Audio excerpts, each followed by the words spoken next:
This is the 217 Recovery Podcast with Corey Winfield. I think that's pretty fair for a guy.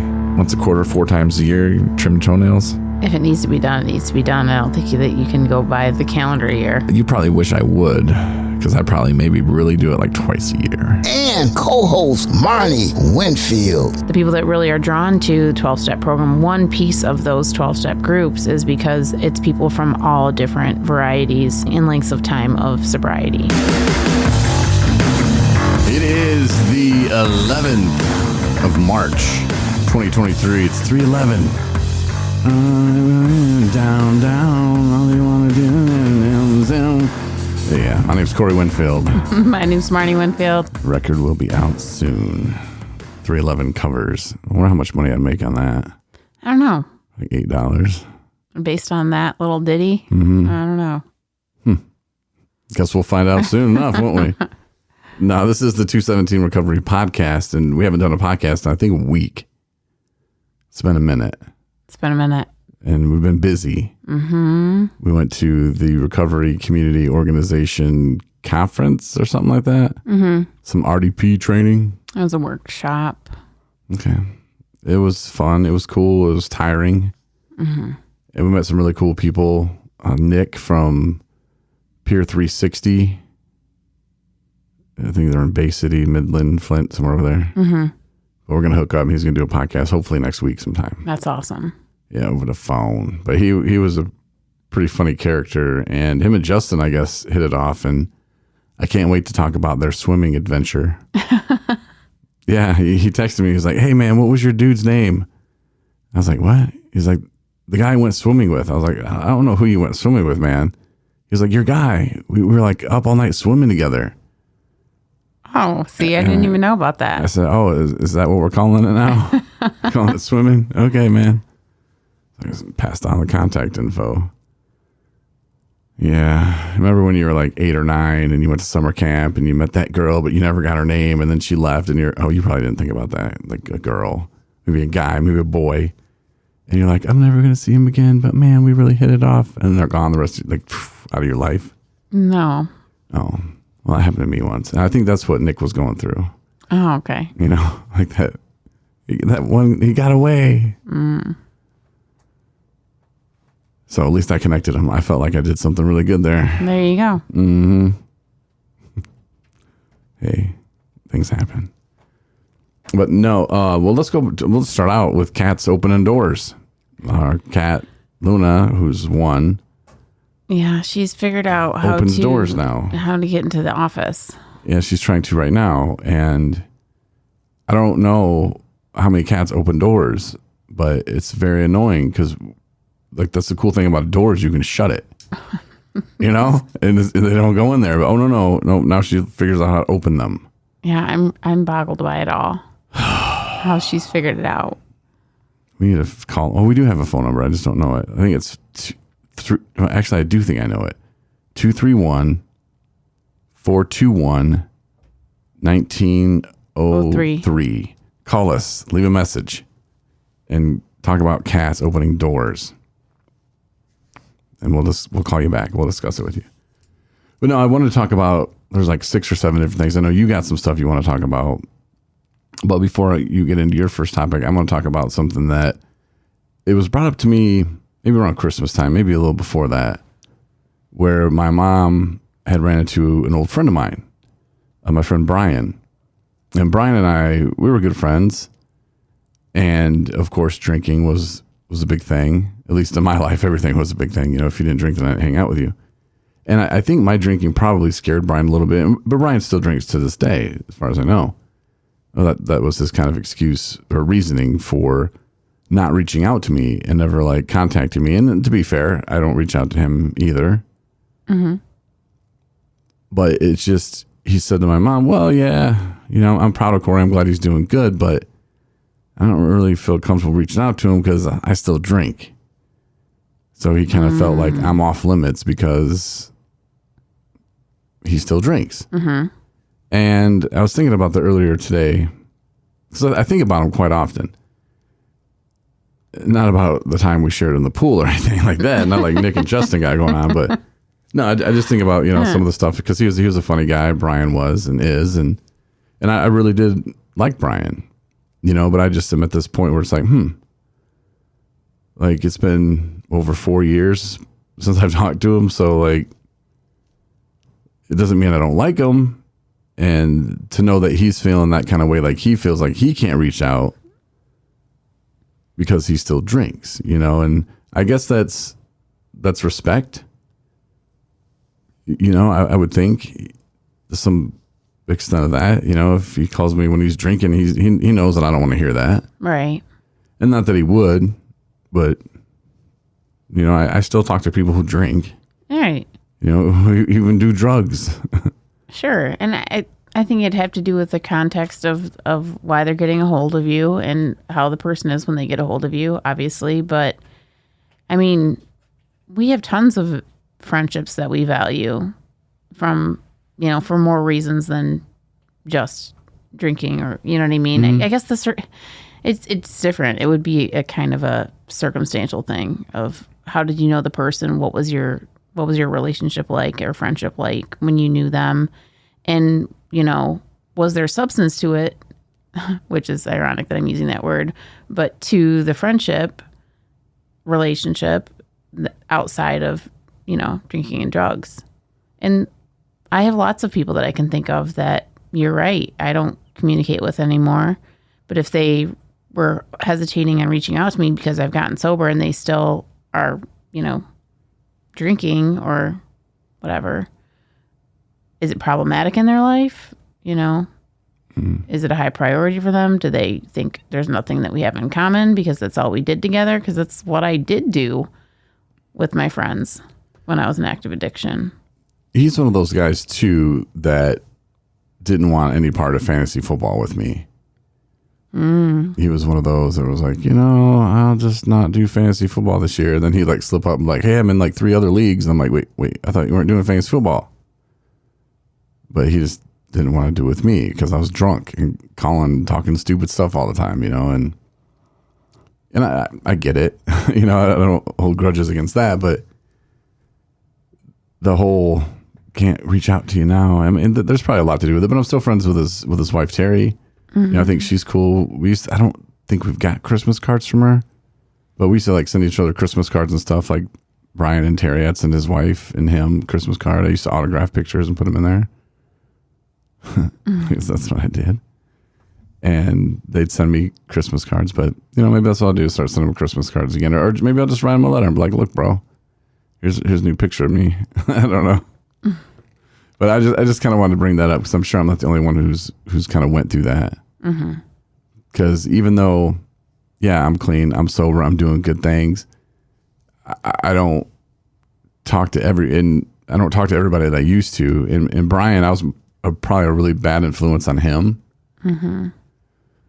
So I think another thing too is, who knows what's happened in those people's lives in the past grandpa now. So many years. And, why not catch up with people that you've known if they were good people? Yeah. And they're probably doing good things and they're probably didn't have the kind of problem that we had. Right. And do today. So, who knows? Yeah. Maybe if we get some time when we're in my hometown, we'll put yourself out there. I will. Why not? It's on me. It's 2 ways, There you go.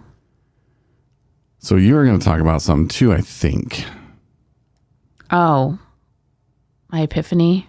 Yeah. No, it occurred to me because we're doing all of this preparation for opening up our 217 Recovery Center, which is a big, big, big deal. Very exciting.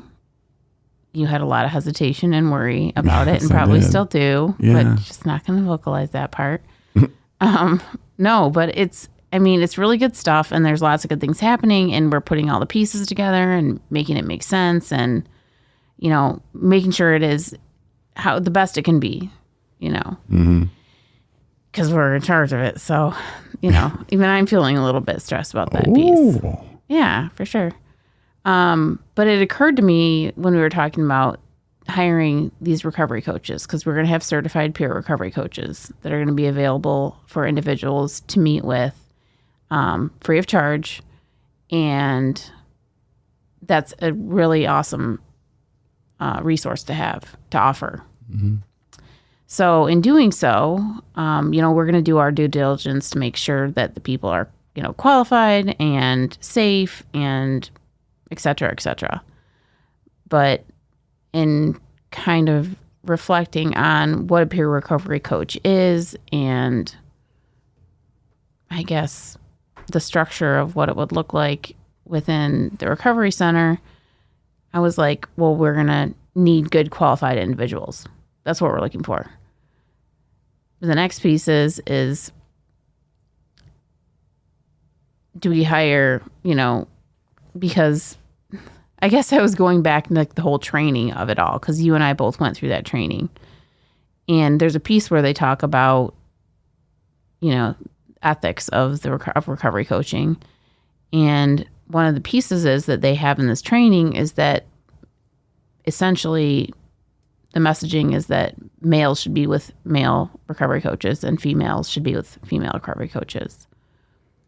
And I'm sitting with that for a minute and I'm like, I don't know if really I agree with that so much anymore. The agency that I work for has certified peer recovery coaches, and they meet with both males and females. And it seems to work just fine. And for me, my idea around the whole thing is that it's a professional relationship, period. That's it. I mean, that's the whole idea. And more often than not, I don't think it should matter if it's a male or female that's meeting with another male or female, just because our world has changed so much. And individually, people are more comfortable sometimes in terms of professional relationships with males or females. Like when you're calling to meet with a therapist, any place you call, any agency that you call, if they have both males and females on staff as therapists, they will ask you, are you more comfortable with a male or female therapist? Mm-hmm. And 9 times out of 10, well, no, that's not true. I can't tell you the stats on that. But I'll say probably people will say either it doesn't matter or they actually do have an answer. Like, I would prefer a male or I would prefer a female. And I guarantee you that males don't say males and females don't always say females. So why should it be different when it's a professional relationship with a peer recovery coach? Right. Yeah. And it could all depend on what the person has going on in their life. There was a time in my life where I was probably like, yeah, male. Mm-hmm. But then, later I was like, well, no, a female. And my therapist isn't even a drug specialist therapist, or whatever you want to call it. I'm sure there's a name and I just butchered it. But I have a therapist to work on the problems that lead to the drugs. So I get that out of the way. I don't need someone. I mean, and she has kind of first-hand knowledge of addiction pretty well, but she doesn't classify or she doesn't specialize in the addiction part, but she helps me with the stuff that leads to the addiction. So that's why it makes sense for me. And yeah, she's a woman, and I'm not trying to go out and hook up, and it's nothing like that at all. Right. So you're right. And if somebody is taking the recovery coach training, and I'm sure it happens all the time, I've heard of it happening, where people end up hooking up or whatever, but you just have to, I think have the right people in place, and you never know when someone's going to come along. The guy that we talked to today and excited to bring on board, he just moved back in with his, the mother of his child, and they've been together for years. Mm-hmm. And hopefully he'll put a ring on that, So I don't think that's going to be an issue with anybody that's on staff right now. But, you never know. And yeah, to give them an option like that, I think it's great. Yeah. Because there might be women out there that are like, no, I don't work good with women. And there's other women out there like, I don't want a man. Yeah. Oh, for sure. There definitely are. Yeah, there's women that are like, no, absolutely not. I don't get along well with girls or women in general. I'd prefer a male. And it has nothing to do with wanting to hook up or Right. or anything more than, what it is. So it just seems like it's kind of an old school especially, mindset, mentality. I think for what recovery coaches are, they're not sponsors. They're not therapists. They help connect you and get you to more resources. Mm-hmm. And I'm excited to, talk about eventually one day some of the stuff that we're gonna be doing, that we are going to be doing because no one else is doing it. And I think there's some pretty good ideas, and I think that there's just going to keep blossoming, and I think it's going to be pretty awesome. I think it's like, I'm thinking of like you go into any other place of business, like a bank, and you're like, yeah, I need to meet with I don't know, I'm going to do mortgage. I'm here to meet with somebody for, I'm looking into a mortgage. Be like, okay, and be like, yeah, I'd prefer to work with a female, or like, I can only work with a male financial advisor, please. About 25 and it's like, this is a professional. No, these are services we're providing. And, that's where we're at with stuff. So I don't know. Yeah, there's a lot of stuff in, the C-card training. Of course, I'm not going to be recovery coaching people, but like, there's a lot of stuff in there that I scratch my head at sometimes. And it's like, wait, what? And one of the things is like, you're in recovery when you say you are. Mm-hmm. Okay. Like that's a tough one, because I had a guy call me and he was drinking, and he's like, hey man, I cut down to a fifth a day. I used to drink, almost a half gallon, and a fifth is about half a half gallon. But he switched up and went 100 proof with it. So he's probably really drinking more alcohol. And I brought that up to somebody, and they were like, oh, well, that's harm reduction. You're in recovery when you say you are. I'm like, but he's drunk. I don't like talking to drunk people. Mm-hmm. That's when I was like, man, I'm not sure about all this, but they're like, nope, this is what it says. This is what you have to do. And then I'm like, well, there's common sense as well. Yeah. They're like, yeah, but if you keep talking to him, maybe he'll go to treatment. Well, he's going to go to treatment when he runs out of money. Like that's what he's going to do. In the meantime, I don't like to waste 40, 50 minutes a night when I don't have that to waste. I mean, I definitely would say that he's making an effort towards his recovery. That's good. No, I guess, but he's calling to tell me that he's still drinking, but he just switched, and then tell me how he switched up to higher proof. I was like, dude, what are you doing? Yeah. I started singing that Amy Lee song, Call Me When You're Sober. And that does not even sound anything like it goes. But yeah. So anyway, no, then the dude is sober to now. He is. And was it something I said to him? Probably not. I think he just ran out of money, ran out of options, got evicted, and well, it's time to do something else. Time to change it up. Mm-hmm. And it's not a bad person. I'm not trying to say he is. There's some things that I'm just like, wait, what? Like, I don't know. There's a lot of people that just read stuff and go, yep, well, it says that, so that's what I'm going to do. Mm-hmm. Okay. Yeah. But again, I'm not going to be a recovery coach at the center, so not have to worry about it. That's going to make a lot of people sad. I don't think so. I don't think so. But yeah, I'm glad you brought that up though, because, people should have the right to pick who they feel comfortable with, whether it is man or woman. And nowadays too, like I don't think we're doing the man woman thing anymore, are we? Oh. So well, I don't think we are. I mean, I'm a man. I go by that. Our organization, I don't think we're going to make that a focus thing. No. So next time I'll talk about something that was very, very traumatic to me. Yeah, you've been talking about it a lot. You need to process that. Smash! That's what I heard. Yeah. And saw. I was at a red light waiting, and I was in Pontiac, Michigan, or what is it called? Westford, I don't know, something township, Waterford Township. Okay. Over there by Pontiac. And I'm sitting at the light, and I'm about to take a left, and there's two left turning lanes, and I pull up, and I'm in the right-hand one. And next to me on the left pulls up like this water utility truck or something. I'm like, okay. And I'm waiting. Cars are going by. Vroom, vroom, vroom, vroom. Smash, smash, smash. Yeah. That's what I saw. this lady was in front of me, not in front of me, but she was going from my left to my right. Okay. And she gets kind of just past my car where she's going to turn in the lane that is parallel to me. You know, like if the guy that's to the right of me just went straight, that's the lane she's going to try to turn into. And she's in the intersection. She's on my left.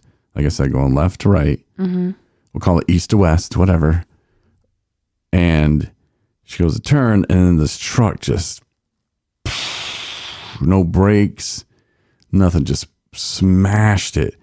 And the car goes like flying and spinning, and the truck just kind of goes crashing onto the side. And there's a semi that almost got hit by the car that was flipping around and flying, and it was just crazy. And then the light turned green, and I said, well, let's get out of here. Not really, kind of. But the utility guy, he pulled up kind of where all the mess and the accident was. No, not accident, the crash. And I didn't think I could offer any services, and I had to go get somebody from treatment to take them to sober living. So I didn't stop to help. But I don't know if I'd have been much of I don't know. Like there was tons of other people witnesses around. As long as somebody stopped that was as long as somebody who witnessed it had made a stop, then and you had somewhere else you needed to be, then I think that's okay. And I just couldn't figure it out because I was like, what happened?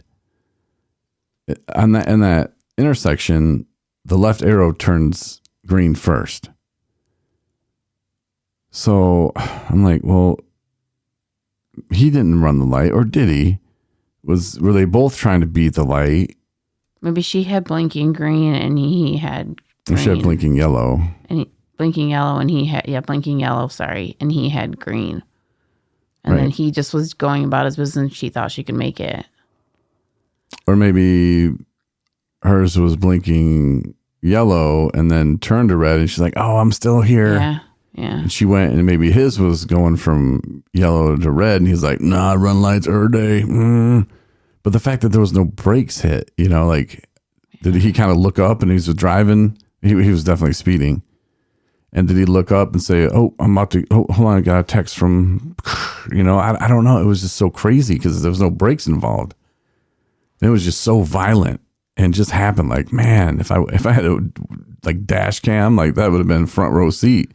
Yeah, I don't even know. There's something about that sound that is just horrifying. I know. That the sound of accidents is just, it stays with you, and you're like go through mini anxiety, panic attack, no matter what, just because you're just like, oh my gosh. Like, what the F just happened? And then you drive like a grandma for like the next 45 minutes at least.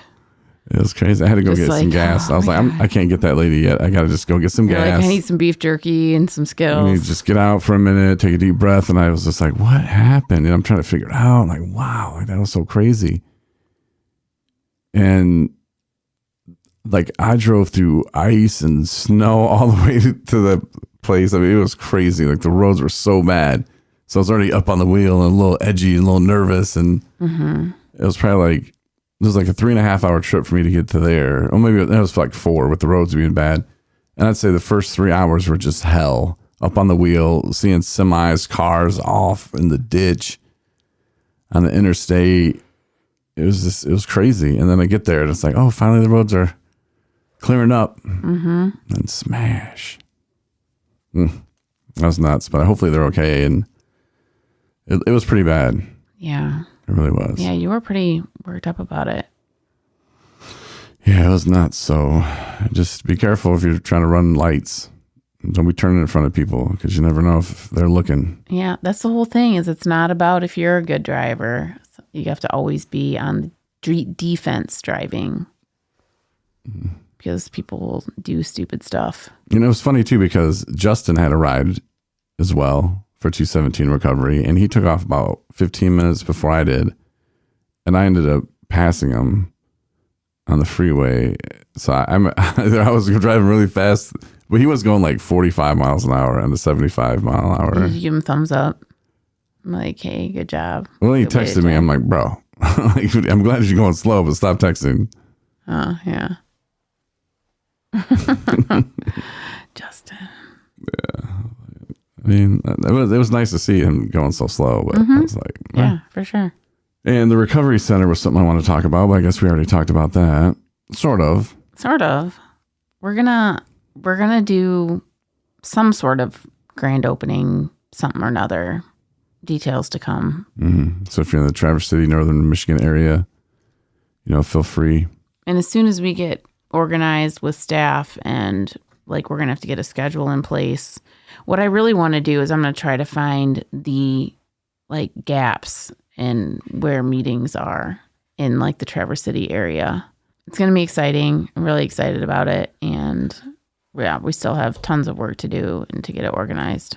Yeah, but buying vacuums can be hard. Only for you, honey. Yeah, we brought the one from the house and it sucked. Then we bought one that sucked. And then we bought a third one. Oh, vacuums. And then the FedEx, this is something I realized too on my drive the other day because I was upset at the FedEx guy because we got off on a rough start with bringing my desk and not bringing my desk and then not working and then finally bringing the rest. But you were there, you had to wait for the table and then you had other stuff to do and then you had to come back and get another guy to take a table and it was what's going on? And somehow in between that, probably just minutes, we missed a delivery. Mm-hmm. And they don't just leave it. They can't just leave it with my neighbors, apparently. They just leave. And I was so upset. I'm man, and because we're a business, we can't do anything. You can't go to FedEx.com and register anything. You can't do squat. And after a couple attempts, they send it back. So I'm ugh. And since it was Friday, they're not going to be back until Monday. And guess who's not going to be there Monday? Us. Yeah. So I was just oh, this stuff's going to get sent back. I'm so irritated.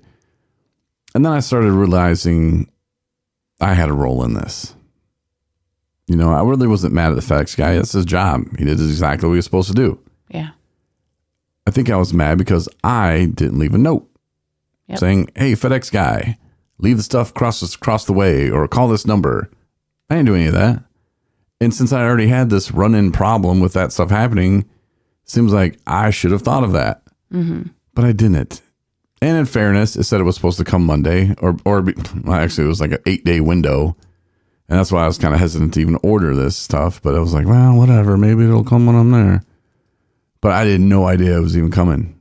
Today I had no notification saying your package is coming today. Mm-hmm. And then we get there and we see a little slip. Oh, missed you. I'm wait, what? So that was kind of irritating. But I should I got packages that's coming. No idea when they're coming. Thanks Amazon for changing that up. But I could have left a note in the window. Mm-hmm. So that really kind of took the mad at the FedEx guy for doing his job off my plate because we'll find things to get mad about. Mm-hmm. It's just not healthy. And I noticed I was grumpy. I've been grumpy probably the last 2-3 weeks maybe. Yeah. And I started thinking about, I'm man, I'm really kind of taking out on Marney a lot. And so I texted you and I apologize. I was so grumpy and, there's a lot of things on my plate and there's some situations going on that I'm just not real thrilled about, but there's nothing I could do about it. Mm-hmm. And whatever I'm going through for a reason. And whatever that reason is, it's not up to me to know why. It's up to me to roll with it and go through it and figure it out. At the end of the day, I still have 3 cats. I have a beautiful wife, loving mother, great brothers, sisters. Stepdad's all right. Dad's cool. Stepmom's cool. I still have those things in my life. Mother-in-law, father-in-law. Mm-hmm. Oh, man. We'll talk about dinner some other time. Okay. We're in Ann Arbor. Ann Arbor. Yeah. Best coconut cream pie or banana cream pie? Coconut cream pie, supposedly. Okay. Remind us to come back to that one day. Or not. Or not. You never know. I mean, you never know what you're going to get sometimes. Yeah. That's your dad. Yeah. Yeah, so we will come back to that, though. Okay. Yeah, just keep me posted. Okay, we will, Pastor Deb. But I'm grateful and I'm thankful And so whatever outcomes the other things, whatever, man, it's not really that big a deal. Yeah. You know, it's going to happen how it's supposed to. And there are people that support us in what we do and support me. And it's just like, okay. Yeah. I get it. It's cool. Yeah. Got reminded of that with a phone call just the other day. The other one was like, we need people like you. I was like, okay. And it made me feel good, and she wasn't saying it to toot my horn or anything. She was honest when she said it, and it was really great to hear that from somebody like in her position. Yeah, for sure. And I mean, I think everybody has moments, and life is hard sometimes, and all we can do is do what you like, recognize it, acknowledge it, and then try to turn it around, right? And recognize too, it's not the end of the world. And be, like you said, look back at all the things that are working out and that are going flawlessly and seamlessly. There's a lot of stuff, man, that like you take a list of 100 things to get done, and 4 of them don't work out and are problematic. Which there's been more than 4, yes. but there's been a good majority of stuff that's just been like butter. So like, come on, you got to remember those. Yeah. And be grateful. And so, yeah. Yeah, it's a mixture. And, for a minute there, I thought the devil was trying really hard. He probably was. Throw me off my game a little bit. And, I've been working with Scott Schulten at the GTB tribe, and that's going a little slower than what I thought, and it's just like, I need more time.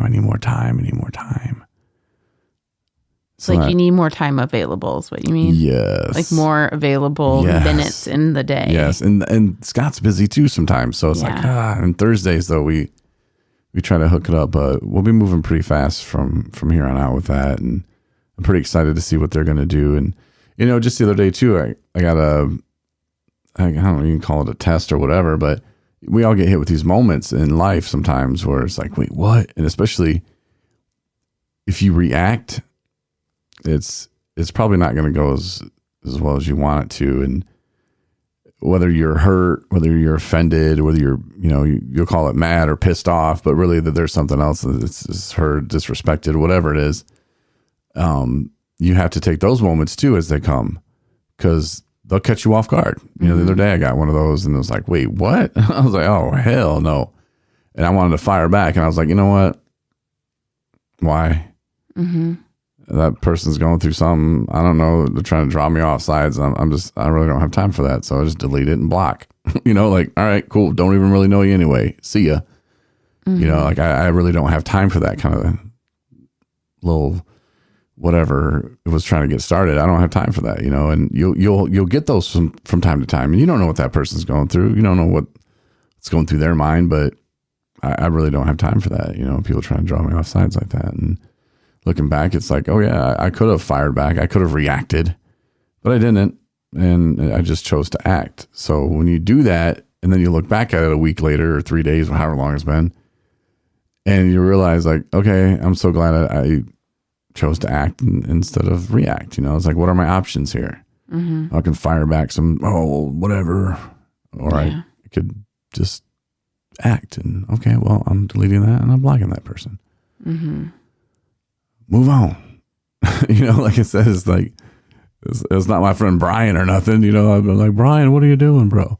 But just be careful and just learn how to act versus react, and you'll save yourself a lot of embarrassment. And I relapsed many, many times because I was reacting the wrong way. I'm sure of it. Oh my gosh, I have to share this. I think I might have actually, I know I told you about it, but I don't know if I talked about it on the podcast, but it's been a minute because this is just all I can think of is the situation. And it was a day that I was just having a day, and it was like one thing after another. And I was thinking about all these things that I had to do and places I had to be. And it was like I couldn't make it anywhere on time because I was always had other things that needed to be done, or there was people that needed to talk to me, et cetera, et cetera. So I'm going to a meeting, and it's at this other location, agency site, right? So, and I go there and I'm late, right? A few minutes late. And I go there in a place that usually has total ample spaces available to park. There's not one place to park in this parking lot. And so I'm driving around after I'm already late and I can't find a parking spot. And I'm thinking I'm going to have to park like in it's Traverse City. So there's really not like street parking. So I'm thinking I'm going to have to park like blocks away to this thing. And I'm going to be even more late. Should I go home? I mean, not go home, but so then I'm walking into the meeting as I finally find a spot to park like a little ways away. I walk in and I just start crying. I'm just like, start just bawling, crying. And they're like, oh my God, are you okay? What's the matter? I'm like, I couldn't find a parking spot. I'm crying and saying this is the reason. They're like, man, she's really upset about this parking spot. Like, wow, she's not handling this very well. And thinking to myself, it has nothing to do with this parking spot at all. It's like 8 million other things. And I'm just taking it out on that. That's because that's the only words I could come up with. But you know what I mean? But it's one of those things where it's like, that's the thing is like acknowledging and recognizing, like, don't let things add up and don't, you know, just kind of, you just got to like take a breather sometimes and just reevaluate and listen to your body, listen to yourself. And, you know, if you need to take a time out for you, so you don't end up either bawling in front of your, in front of your, you know, peers at work or coworkers or exploding at your family members or whatever the case may be, you know, recognize what you're really upset about and get to the bottom of it before you react. You get what I'm saying? Exactly. Yeah. Exactly. Save yourself that moment. But how do you do that though? I was telling someone that the other day, you know, it's like you just, whether you take 5 minutes, 10 minutes, just if you can take that time, some people meditate.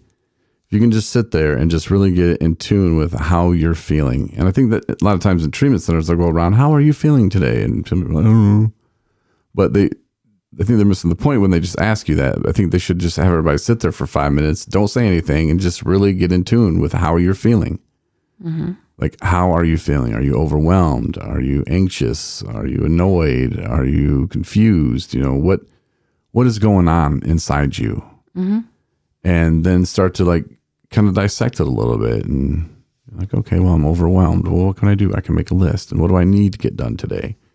Versus what does everybody else want me to do today? What's expected of me today? And of course, don't have expectations for other people because it just never works out that well.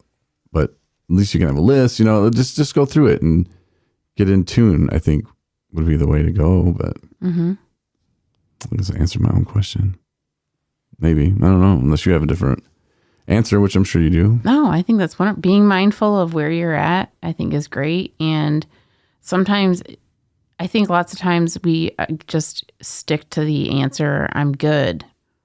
And you don't have to be good all the time. It's okay to not be good. You know, be like, you know what? I'm a little irritable today. You know, I'm a little pissed off or whatever. I mean, and, you know, granted, lots of times we just want to give answers that smooth everything over, and we don't particularly want to go into details with that particular person.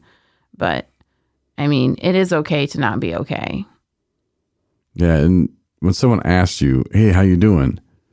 Fine, man. Just say I'm hanging in there. You know, you don't really want, well, here's what's going on, man. You got a minute, sit down.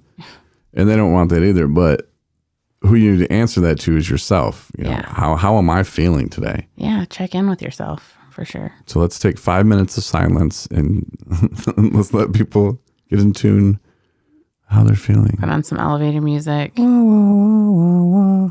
I can sing 311 again. You could. All right, I'm feeling tired. I'm feeling pretty exhausted. Kind of run down. A little bit.